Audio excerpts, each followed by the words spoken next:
Okay, this is my gear and event review for Mammoth Sniper Challenge 2026. It's the Mammoth one that was in Virginia that we just had this past weekend. So what I'm gonna do is I'm gonna go over all of my gear and I'm gonna just make a quick reference to each one. And then, I mean, as it becomes relevant, I'll also talk about maybe how that affected during the stages, but then I'll just give a real quick overview of the stages. So on this side, I have my clothes. I do not pack a lot of clothes for Mammoth. Clothes are heavy. All I need, I wear the same pair of pants. These are Fall Raven. I don't know how you pronounce it, but it's got that fox on it. These are,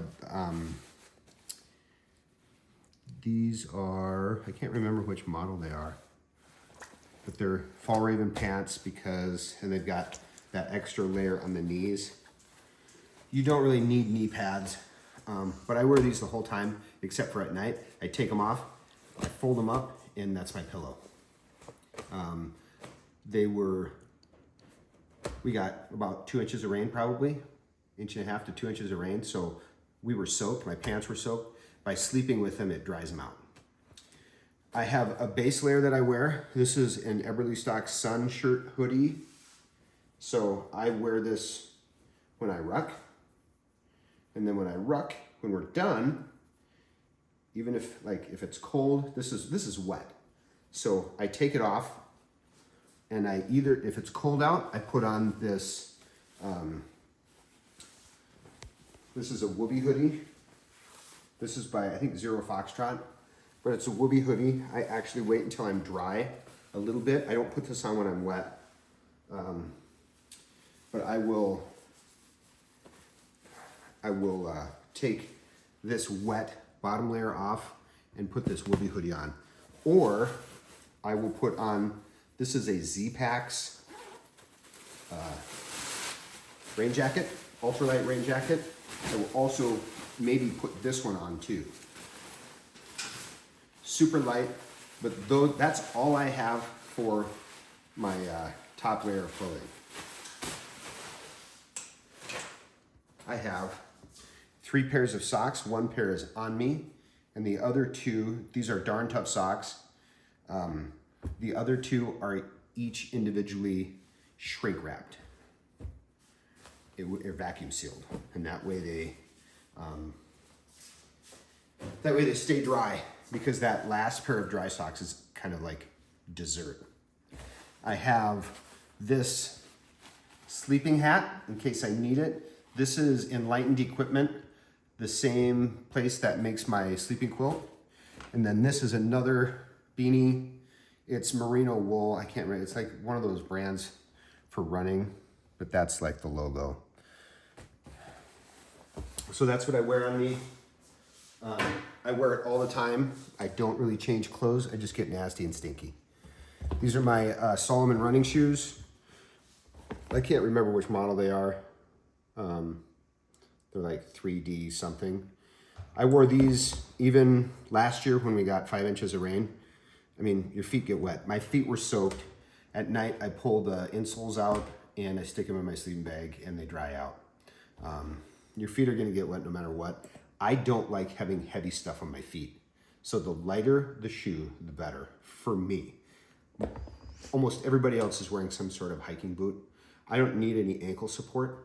So I run with these, and that's all I wear. And some guys have flippies that they bring with for at night. That's probably a good idea. Because you can get really light ones, but I don't. I have a pair of gloves. These are just ice fishing gloves. They're kind of neoprene-ish. I didn't even put them on this year, but last year they were money. Okay, so that's it for clothing. I have a headlamp. This is a rechargeable headlamp by BioLite.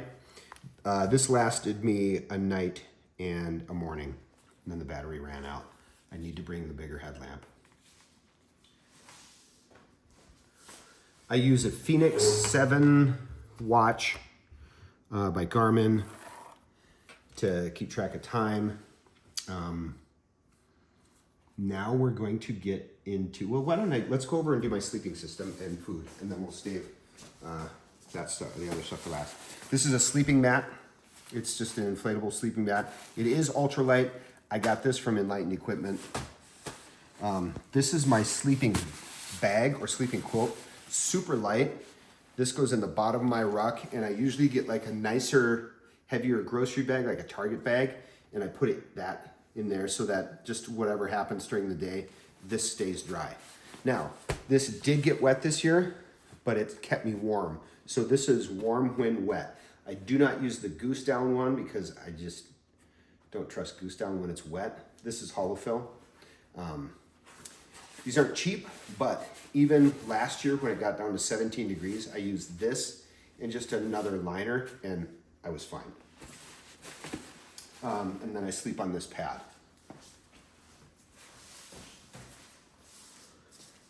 This is just a little ground cloth. This is another Z-Packs item. This is Dyneema.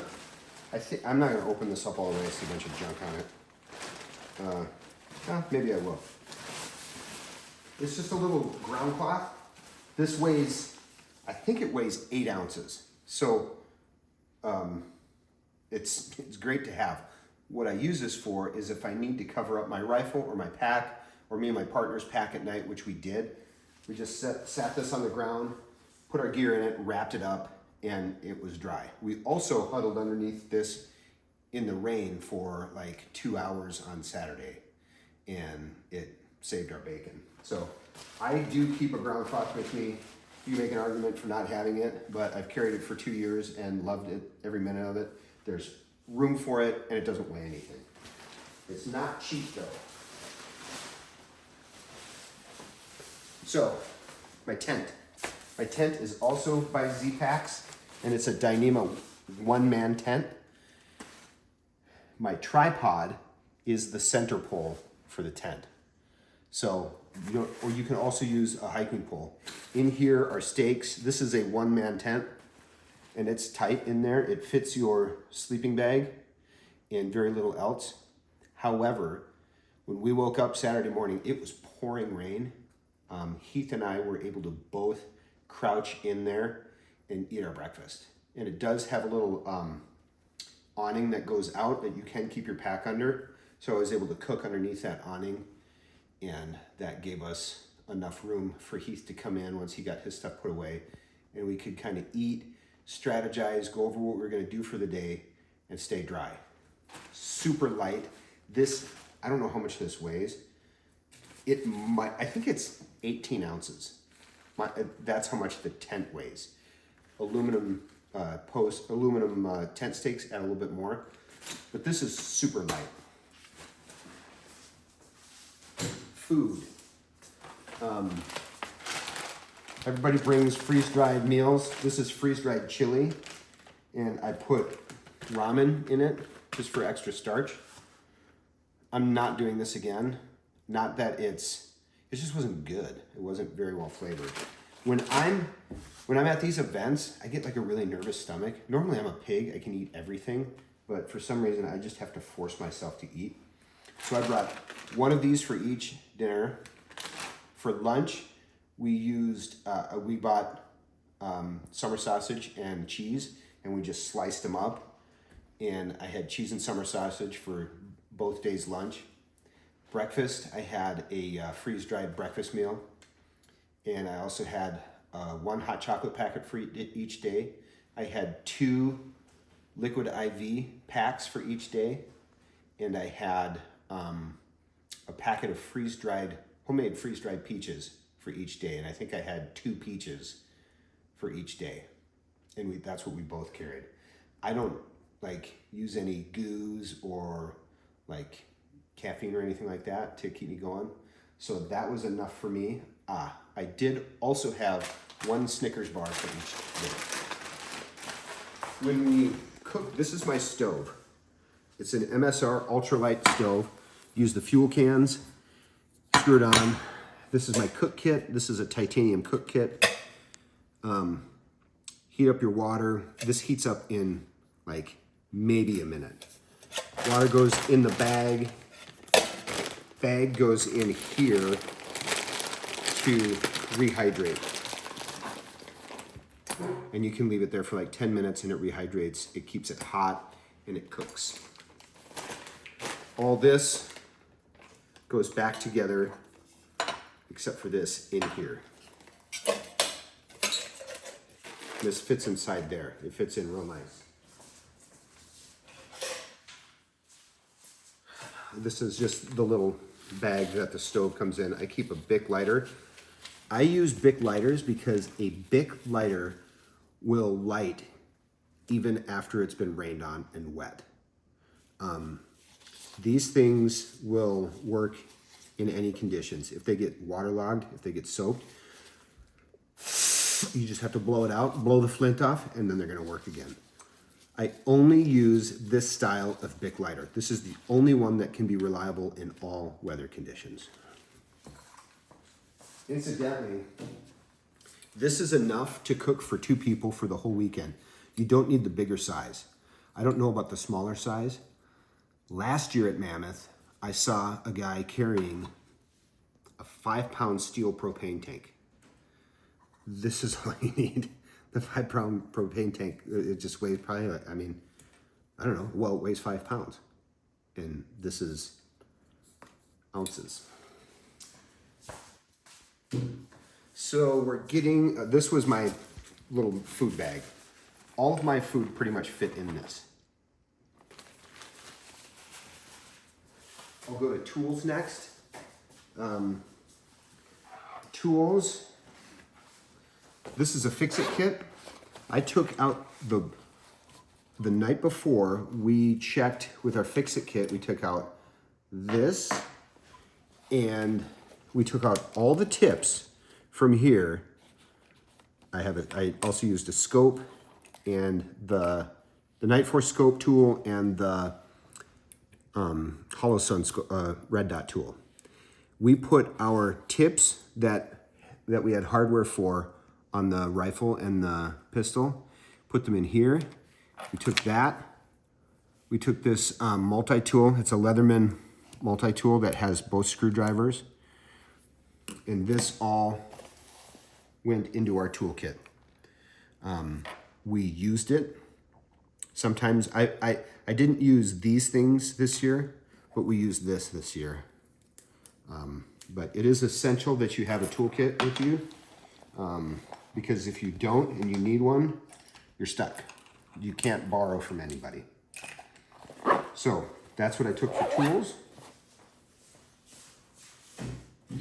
I did have sunglasses. I did have my little Night Force lens cloth. This got soaking wet.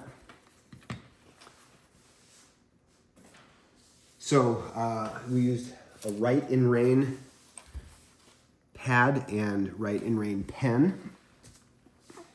Oh, I carried this, not this one. The one I carried was gone, but you've got to have flavor. So now we'll get into more of the, let me go to ammunition. Come over to this side. So, I use the Axel earbuds for hearing protection. This is my arm board. I think it's just an Under Armour football arm board. We use stage timers, the Spirit Scientific stage timer. These, I've had 2 of these and they break. They're designed for lab conditions. I broke the clip off of mine this year. Somebody sells 3D printed cases for these. I'm gonna have to get one. But this is essential and this one is perfect. For ammo bags, I just use Ziploc bags with shipping tape wrapped around it. That's important because these bullets will poke through and cause holes. And then you get loose ammo. This is important to have because you can meter out days worth of ammo and you can just have it really easy. And plus you sometimes want to shift weight, so this will be ballast in your pack. The way I carried my rifle on the side this year, and so the side that my rifle wasn't on, I carried my ammo on the other side, and the side that my rifle was on, I carried my ammo on the other side, and it's easy to just stuff these in. So rifle ammo goes in one bag, or it gets divided into 2 bags. Pistol ammo gets its own bag. We carried 80 rounds of pistol, and because we didn't shoot, because they adjusted the stages, it would have been just enough. A little bit more would have been nice. I carried 175 rounds of rifle, and I would have gotten into that and used it quite a bit if I had opened up that last marathon stage. So I was shooting 90 grain SMKs in the NAS3 cartridge. This is going almost 3,000 feet per second. These are also NAS3 cartridges that I loaded myself. The NAS3 case is half the weight of a brass case. So that's why I did it. And all the ammo was in these Ziploc bags because it's protected. So I shoot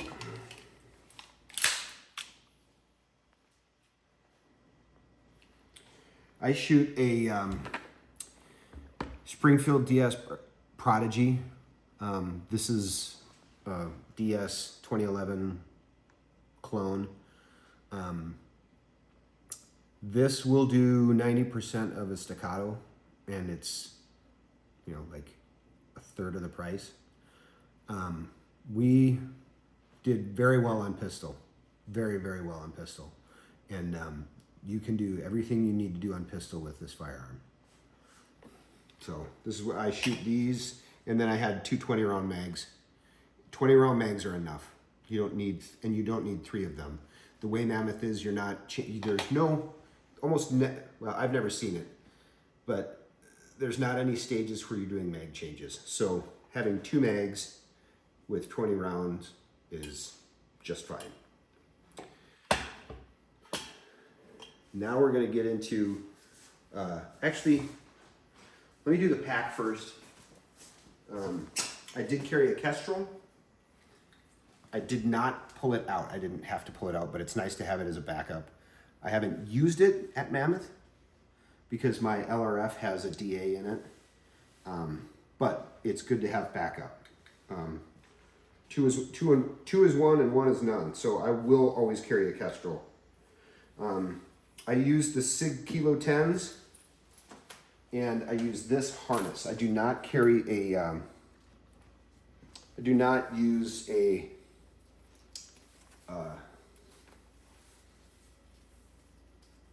I just use this. I don't use a front pack. What am I trying to say? A chest rig. I just run like this because it's, and I find range engage when you run up after pistol, boom, boom, boom, dump bucket. And then when it's time for rifle targets, the first thing I do is come up, scan, communicate. And then I get, if I could just see the first one or see my partner's targets, I'll get a quick range. I know where it is. I'll start communicating where the target is, and I'll communicate the yardage. So I like this little harness instead of a chest rig. You just don't need a chest rig. It's extra weight. Guys use them, and it's great. But I use them in other competitions, but not at Mammoth. Because during the ruck, I stuff these in my pack, I have a bag for them so that they stay protected. I also take my pistol and I put that in one of my beanie caps and I stick it in my bag for the rucks. I can't show you my We the People holster that I have for that because the plastic cracked and broke and we had to duct tape it. So I was disappointed in that. I forgot this. Well, that goes with the pack. I do carry a tactical table for the arc mount on my tripod. I 3D printed this. I did not use it. I've been kind of going more towards clamping in. Now let's go to the game changer and my shooting belt. This shooting belt is actually part of the pack system. So I wear this pretty much the whole time. My pistol mags are there. I use an OBI clip before the stage to clip in my game changer, so I can run up and pull this off, throw it on a prop, and then when I'm done, I can just hook it back on. It's better, it just keeps a hand free. The other thing that this does, this shooting belt, and if my holster wasn't broken, it would be in there. The other thing that this is this is part of the new attack pack system. So this actually becomes the hip belt for the ruck, like that. So this is an attack pack ruck that I bought specifically for Mammoth.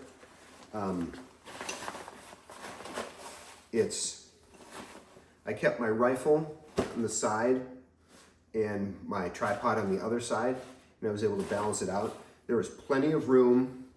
You can access it through the main zipper. You can access it through the roll top, or if everything's locked down, you can still access it through this crescent zipper. It's light. It's lighter than the Eberly stock. It's lighter than the other packs I've used. And you save weight by doing this. This took a little bit of adjusting just to get it in the right place, but I have it set for me now. So I liked this. I will use it again. Mystery Ranch was my first one, and then Eberly stock. And in those, I had carried the rifle center underneath the pack. This one, I carried it on the side. My average ruck time was 14.5 minute miles.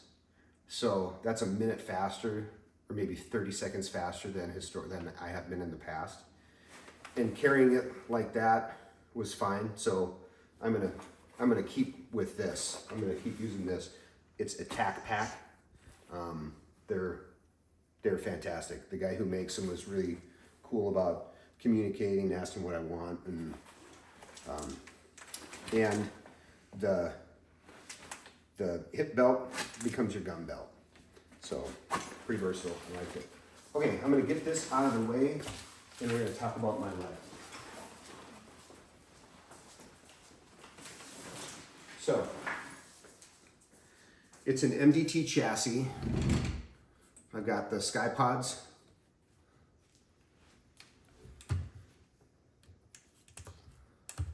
These are the single pull, they're not the double pull. I do run a can because it's nice. I am running, so I ran NDT 223 mags. MDT, these mags don't work. I had so many failures to feed, and I know that could be ammunition, but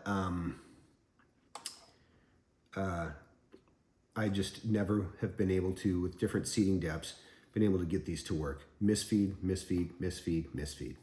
I use their other mags for their other calibers. They work great. They got to go back to the drawing board. I lost a lot of time and a lot of points on targets because I was screwing around with these mags. So I was really unhappy with that. This is a Terminus Zeus action with this is a Night Force ATACR scope with a Terma 3 reticle. This is a spur mount. I like the spurs. They're solid. They're a little heavy, but they're solid. It does have a little bubble in there. Now, I'm using the Maztec 15K. The Maztec 15K is by far the best, like, civilian laser rangefinder right now on the market. I saw 2 Fire 4000s go down in the rain. Last year, a lot of people had problems with the Impact 4000s in the cold weather.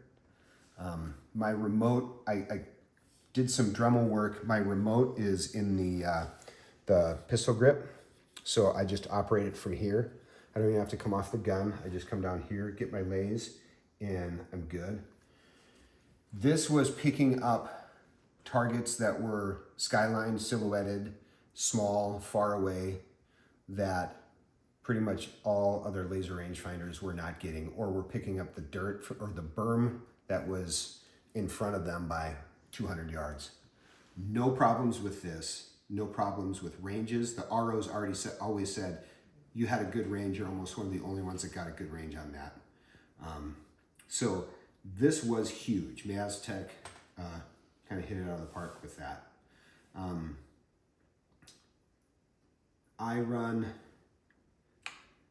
I used to run off of a tactical table, but now I'm running clamped. I like running clamped and then being able to move around and clamp back in and move around and clamp. I used to think running the bag was faster. Running clamped is faster for me. This is a Sunway Photo tripod, so it's lighter than like a 2 Vets or something like that. But it's perfect for Mammoth because it gets small. I mark my legs, so for every position, if I'm doing a standing position, I mark it with paint pen and I just extend it until I see that mark and close it up. So that's what I ran. Let me just move this over and I can talk just a little bit about the match. Oh, this is my pack cover. And then this is just a game changer with Specs Light, and that was enough. Day one was great, perfect, if not a little bit warm. We shot well. There were a few stages. One stage in particular where the RO was being unnecessarily picky, but he was like that for everybody, so it was fair. He screwed people over, but he screwed everybody over that way. So that's just going to be how it is.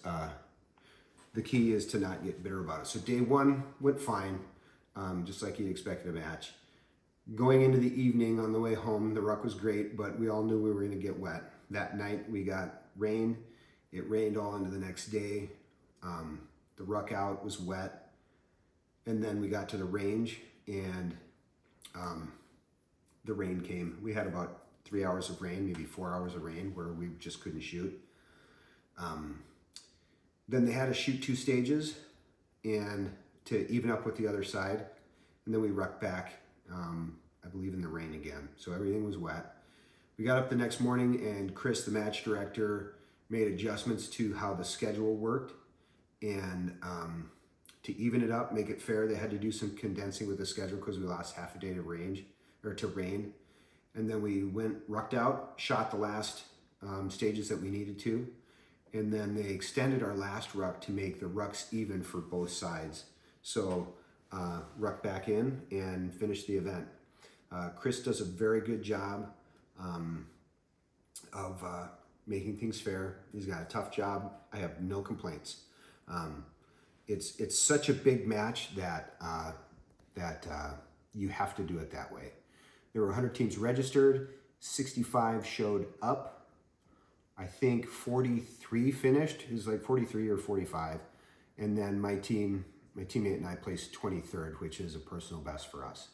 It was a good match, a lot of fun, and that's my gear review.